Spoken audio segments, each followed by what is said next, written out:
Magandang gabi mga pare ko sa inyo, at ito at nagdatingan na kami galing trabaho. O ito mga tropa natin na galing Gindory. Ayan, na iisang ano na kami, isang bahay na. Lumipat na sila dito at papasok na nga sila sa kwarto nila para makapagpahinga. Ito naman ang aking paring Arnel, nagtatanggal ng sapatos, papasok ng kwarto. So bali ngayon nga mga pare, ang dinner natin itinapay lang, hindi tayo magkakanin ngayon dahil nga parang nag-crave ako dun sa palaman na binili ni paring Arnel eh. Tapos sasabayan ko naman ng Milo. Eto, may Milo naman ako dito. Sabay may mainit na tubig, tiyempo-tiyempo talaga, bagay na bagay sa malamig na panahon mga pare ko eh. Buti na lang din talaga mga par, may natira pang Milo. Ito binili pa namin sa ano to eh, sa Daejeon nung kami pumunta. Pero kukunti na lang din siya mga par.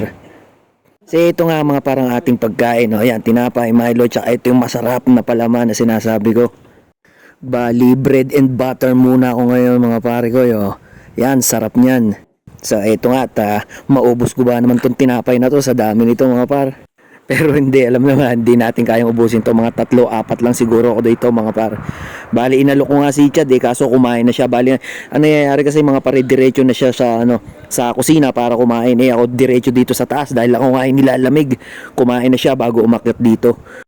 Pag kasi ganitong malamig ang panahon mga pare, talagang para sa akin nahirapan ako kumain lalo na pagka yung walang sabaw. Kaya more on Milo, kape, ganyan ang tinitira ko. Kasi ang hirap naman kasi talaga pagka malamig, kahit nga pagkain mo malamig. Pag may sabaw talaga, solid talaga sa sarap. Talagang mapaparami yung kain mo ng kanin. Kaya abang-abang din ako pagka may mga ganong pagkain at sabaw. Tinitingnan ko din kung ano yung ulam mga par.